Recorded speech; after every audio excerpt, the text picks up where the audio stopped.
Hello, everyone. Welcome to GED 628. I'm excited to have everyone in this class and get it started here. The big thing is remember, this is the starting point about using technology to support learning. So if you are already working with technology and already going for it, hopefully you can learn a few tricks along the way. And if you've never done this before, hopefully we can give you that base and support that you need to really understand how to infuse technology and enhance learning. This isn't about learning all the newest tools. This is about learning the theory behind how we enhance learning using technology. So a lot of these tools sometimes may not be the most forward-facing, but what they really do is they show specifically what the capabilities are with enhancing that learning. To start out, I wanted to go over our page here. If you notice, the one big difference is that there's going to be a welcome to introduction video right down there, we're making right now, but it goes into 8 modules, and it goes week 1, week 2, week 3, week 4, so on and so on through week 8. Now, typically I'll put a week ahead of time, so after this one, when I open up the course, it will be there. Week 1 will be there, and then in a few days I'll put up week 2, so that way you have even a little bit more time to get onto those things. But I did want to go over a few of the things first. So we're going to go over the course syllabus first, start getting into those things. Um, if you notice, there's a calendar, and those have due dates and all these different types of things. Um, my email and phone number are right here. These are good places to reach me, and or you can reach me on Canvas at any point. And my office hours are by available scheduling appointment. I'm an adjunct, so this isn't my full-time job. My full-time job is Associate Director of Schools for the Diocese of San Diego, and so I help run our diocesan schools. We've got over 40 of them in here in Imperial County, which I help run, which I help support, actually. That's a better way of saying it. My job is to support those schools.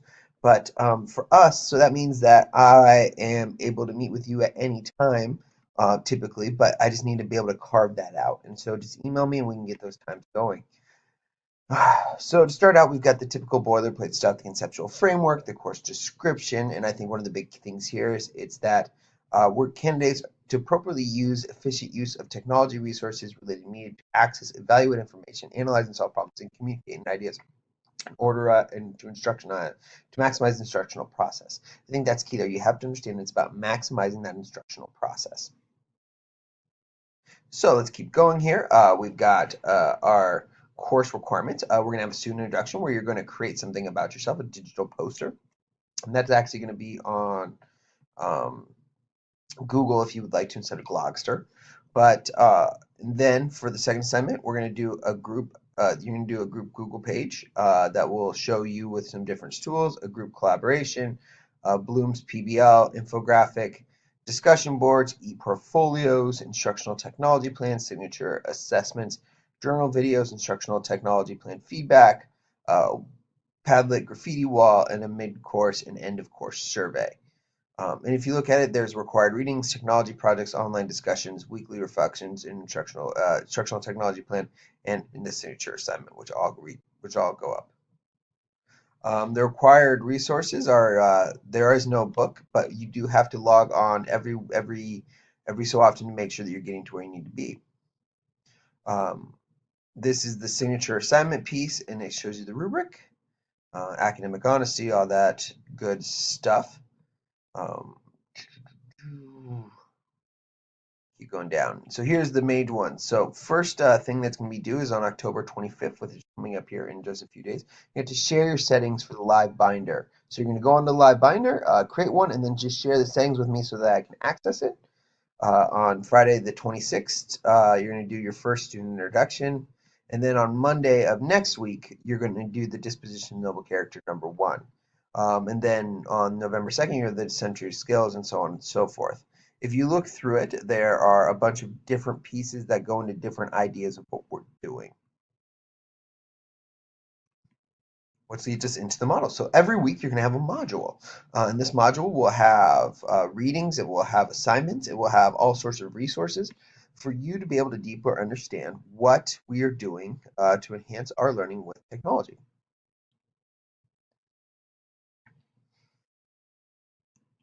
So if you want to know a little bit more about me, my boys, all that sort of stuff, you can go right here. But so first off, we're going to go right here. It's going to lead you into information about TaskStream. It's going to have the student introduction discussions. It's going to have your e-portfolio. And if you go into all these, it's going to go into all the different pieces of things. So let's just go right here into the e-portfolio one.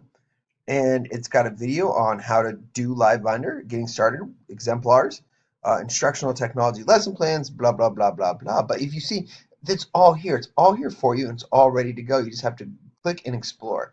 The number one thing that I find with technology is the more we explore, the better that technology is going to be. So if you just put in the time and move it, and if you can't find something, let me know. Typically, I update the grades as quickly as humanly possible, and you will be able to look them in the grade book right here. All right, that's the quick overview. Again, we're going to go until mid-December, and we're going to keep working through. And the more you have questions, please post them to me, or please give them to me, and hopefully I can share them out with everyone. Again, I'm a big fan of using the Ask the Professor, because that lets everyone see what you're asking. So instead of just emailing me directly, if you put in the Ask the Direct Professor, then everyone knows the answer. So if anyone else is like, oh, that's a great one, then that's what's going there instead of, maybe being a little bit more hesitant. Um, Again, I apologize about the slowness of the computer. There you go. Ask questions, comment about the week activities right here, and I'll reply so that everyone can see them.